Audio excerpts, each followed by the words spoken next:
الحمد لله القائل نحن نقص عليك نبأهم بالحق إنهم فتية آمنوا بربهم وزدناهم هدى أشهد أن لا إله إلا الله وحده لا شريك له وأشهد أن محمدا عبده ورسوله اللهم صل وسلم على سيدنا محمد وعلى آله وأصحابه أجمعين. فيا أيها المسلمون اتقوا الله، أوصيكم وإياي بتقوى الله فقد فاز المتقون. قال الله تعالى: يا أيها الذين آمنوا اتقوا الله حق تقاته ولا تموتن إلا وأنتم مسلمون.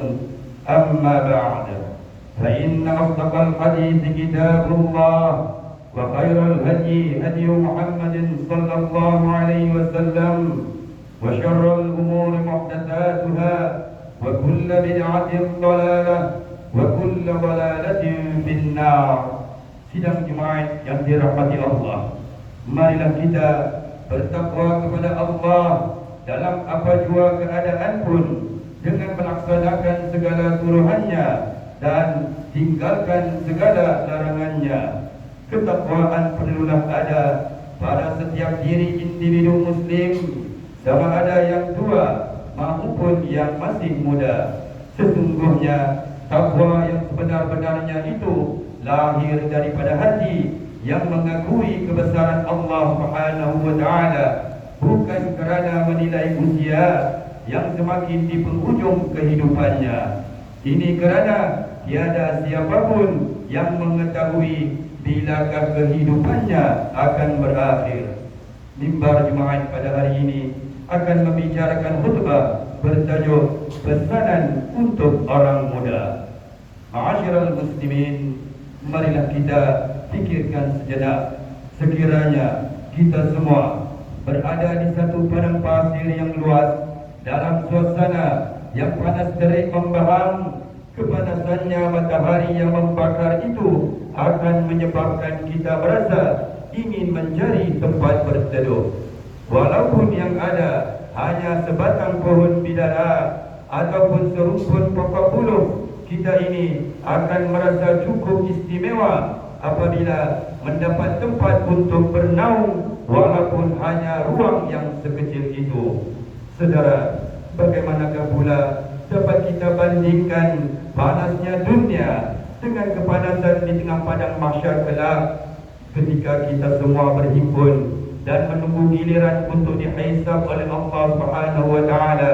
Kita akan merasa beritnya menunggu dalam keadaan teritnya cahaya matahari di akhirat yang jauh lebih panas daripada teriknya panas matahari di dunia.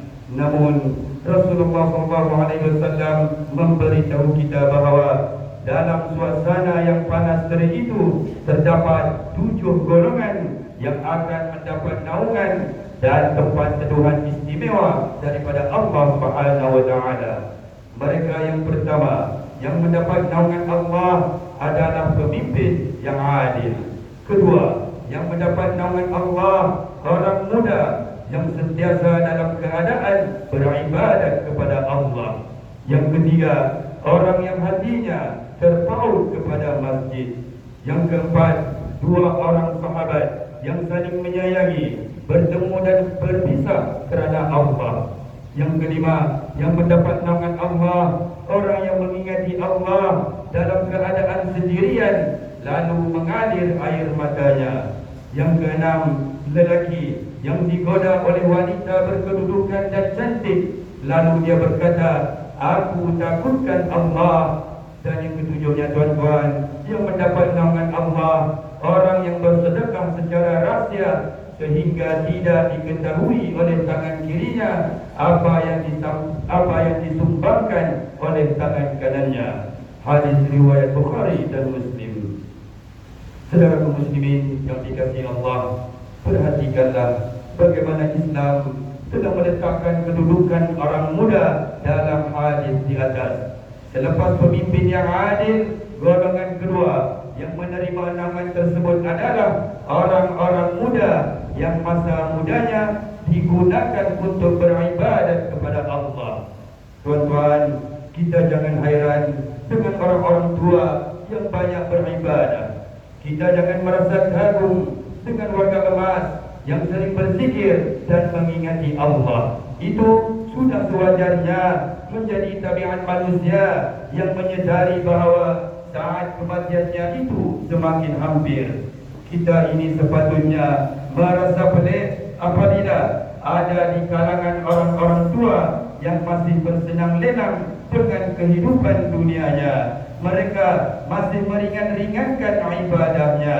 Tidak pula dijenguknya ke surau dan masjid selain pada hari Jumaat, hari raya dan hari meninggal dunia.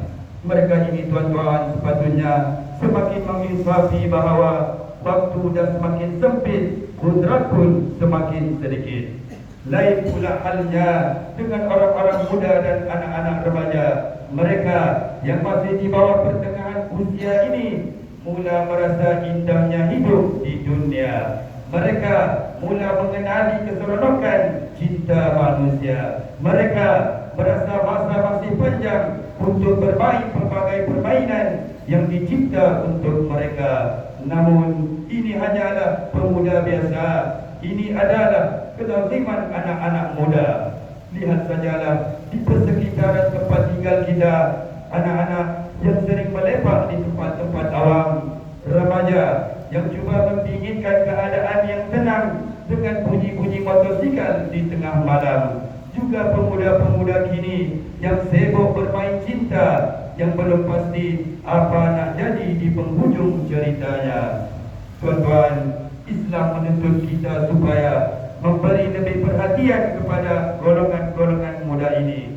Apa yang kita semai hari ini adalah pokok-pokok yang akan meneduhi kita 10 atau 20 tahun lagi. Jika benih itu adalah benih pokok yang mendatangkan buah dan bunga-bungaan yang indah, maka masa depan kita adalah lebih bahagia dan cerah. Sebaliknya, jika benih itu adalah pokok yang berduri atau pokok ranting yang hanya menghamburkan sampah, maka masa depan kita hanya akan menimbulkan lebih banyak masalah. Justru itu, saudaraku muslimin, mimbar Jumaat hari ini menyuruh sekalian kaum muslimin, marilah kita mendidik anak-anak muda dan remaja kita supaya dekatkan mereka dengan agama. Hanya dengan didikan agama kita akan selamat daripada segala kedukaan dunia dan kesengsaraan akhirat. Mimbar juga ingin menyeru anak-anak muda, para remaja dan anak-anak yang masih bersekolah. Penuhilah masa anda ini dengan segala peluang-peluang yang tersedia untuk beribadah.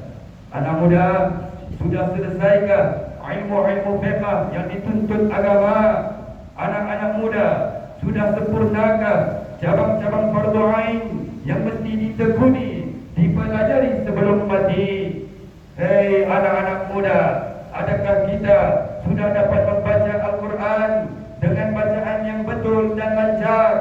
Adakah kita sudah boleh melakukan azan dan iqamat, ataupun sekurang-kurangnya memenuhi panggilan muazzin untuk bersolat? Wahai anak-anak muda, manfaatkanlah usia muda anda ini dengan peluang-peluang yang ada untuk beribadah.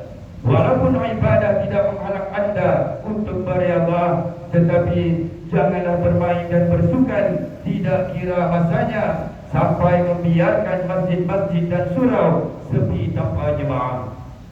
Saudaraku muslimin yang dirahmati Allah, para remaja hendaklah merebut peluang di usianya yang masih muda ini, kerana peluang di padang mahsyar tersedia untuk mendapatkan kedudukan yang mulia di sisi Allah, Tuhan Maha Pencipta. Firman Allah dalam surah Al-Kahfi ayat 13, Nahnu naqussu 'alaika naba'ahum bil haqq. Kami ceritakan kepadamu wahai Muhammad perihal mereka dengan benar. Innahum fityatun amanu bi rabbihim wa zidnahum huda. Sesungguhnya mereka itu adalah orang-orang muda yang beriman kepada Tuhan mereka, dan kami tambahkan mereka dengan hidayah petunjuk.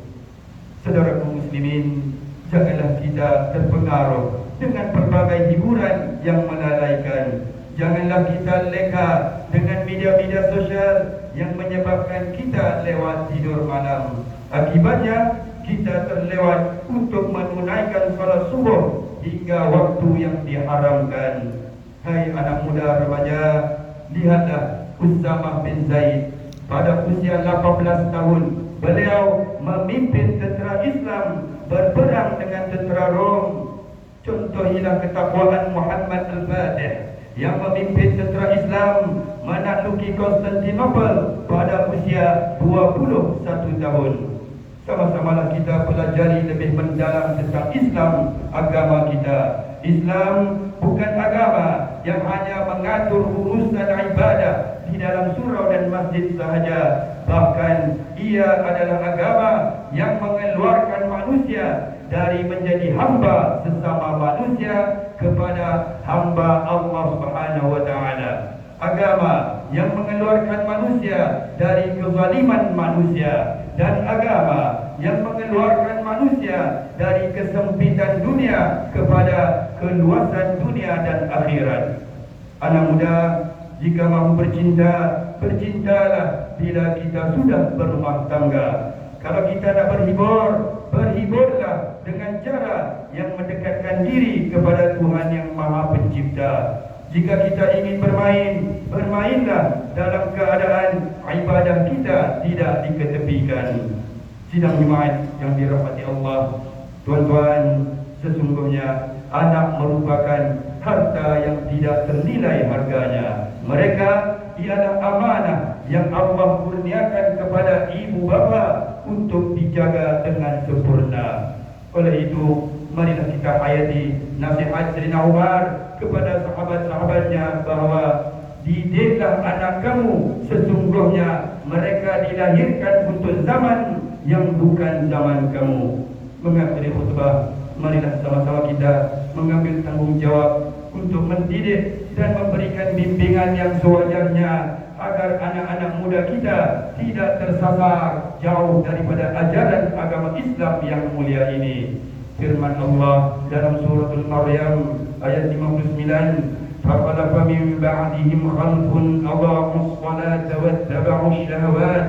Maka datanglah sesudah mereka keturunan-keturunan yang melalaikan salat dan menurut hawa nafsu, فَسَوْفَ يَلْقَوْنَ غَيًّا. Maka mereka bakal menghadapi azab di dalam neraka. A'udzu billahi minasyaitonir rajim. وَالَّذِينَ آمَنُوا وَاتَّبَعَتْهُمْ ذُرِّيَّتُهُمْ بِإِيمَانٍ أَلْحَقْنَا بِهِمْ ذُرِّيَّتَهُمْ وَمَا أَلَتْنَاهُمْ مِنْ عَمَلِهِمْ مِنْ شَيْءٍ كُلُّ امْرِئٍ بِمَا كَسَبَ رَهِينٌ.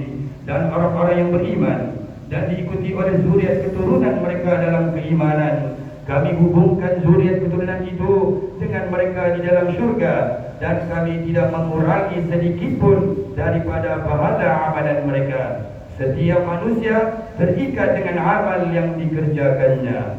Barakallahu li wa lakum bil Qur'anil azim wa nafa'ani wa iyyakum bima fihi min al-ayati wadh-dhikril hakim wa taqabbal minni wa minkum tilawatahu innahu huwas samiul alim. أقول قولي هذا وأستغفر الله العظيم لي ولكم ولسائر المسلمين والمسلمات والمؤمنين والمؤمنات فاستغفروه إنه هو الغفور الرحيم.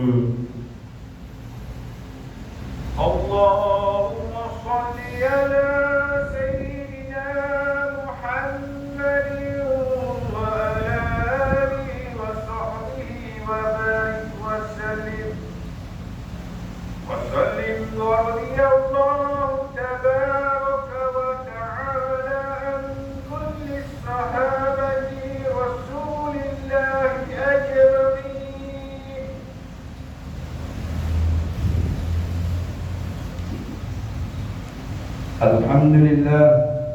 الحمد لله نحمده ونستعينه ونستغفره ونعوذ بالله من شرور أنفسنا ومن سيئات أعمالنا من يهده الله فلا مضل له ومن يضلل فلا هادي له وأشهد أن لا إله إلا الله وحده لا شريك له وأشهد أن سيدنا محمدا عبده ورسوله.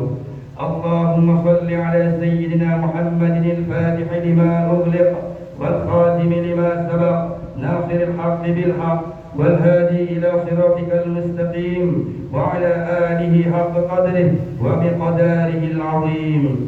يا أيها الذين آمنوا اتقوا الله حق تقاته ولا تموتن إلا وأنتم مسلمون.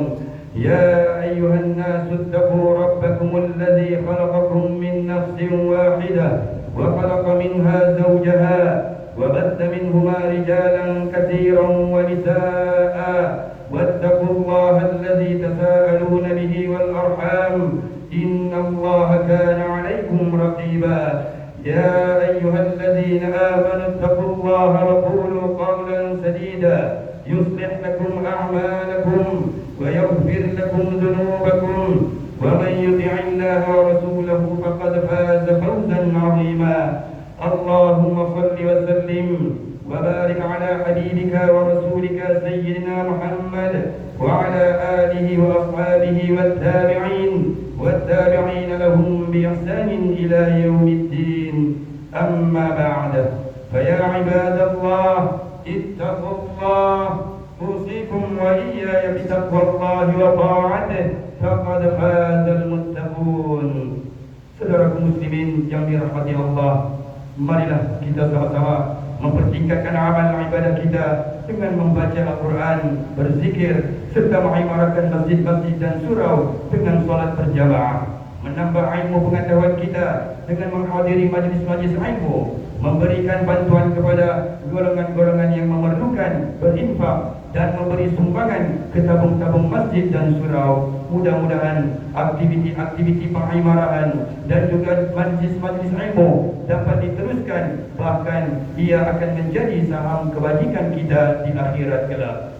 Tuan-tuan, harta, tenaga dan buah pikiran yang kita infakkan pada jalan Allah Subhanahu wa taala ini tidak akan berkurang sedikit pun nilainya di sisi Allah Subhanahu wa taala. Allah akan menggantikan dengan pahala yang berlipat kali ganda dan melimpahkan rahmat dan keberkatannya pada hartanya dan juga keluarganya. Teruslah berlumba-lumba melakukan kebajikan kerana pasti rahmat Allah Subhanahu wa taala akan melimpahi kita semua. A'udzu billahi minasyaitonir rajim. Innallaha wa malaikatahu yusholluna 'alan nabiy ya ayyuhalladzina amanu shallu 'alaihi wa sallimu taslima. Allahumma shalli 'ala sayyidina Muhammad wa 'ala ali sayyidina Muhammad. اللهم اغفر للمسلمين والمسلمات والمؤمنين والمؤمنات الأحياء منهم والأموات. اللهم آمنا في أوطاننا وأصلح أئمتنا وولاة أمورنا واشمل اللهم بعنايتك وتوفيقك على ملكنا كبر dunia Maha Mulia Seri Paduka Baginda Persatuan Agung ke-16 As-Sultan Abdullah Riayatuddin Al-Mustafa Billah Shah Ibni Al-Marhum Sultan Haji Ahmad Shah Al-Musta'in Billah wa kadzalika maulana Tuan Yang Terutama Tun Datuk Seri Utama Ahmad Fuzi bin Haji Abdul Razzaq yang di Pertua Negeri Pulau Pinang. Allahumma adfa' 'anna al-bala' wal-waba' wad-da'a wal-fahsya' wal-munkar wal-mihana wal-fitan ma dhahara minha wa ma batan 'an baladina hadha khassah wa 'an biladi muslimin 'ammah innaka 'ala kulli shay'in qadir. Rabbana atina fid dunya hasanah wa fil akhirati hasanah wa qina 'adzaban nar. Ibadallah, إن الله يأمر بالعدل والإحسان وإيتاء ذي القربى وينهى عن الفحشاء والمنكر والبغي يعظكم لعلكم تذكرون. فاذكروا الله العظيم يذكركم واشكروه على نعمه يزدكم واسألوه من فضله يعطكم ولذكر الله أكبر والله يعلم ما تصنعون.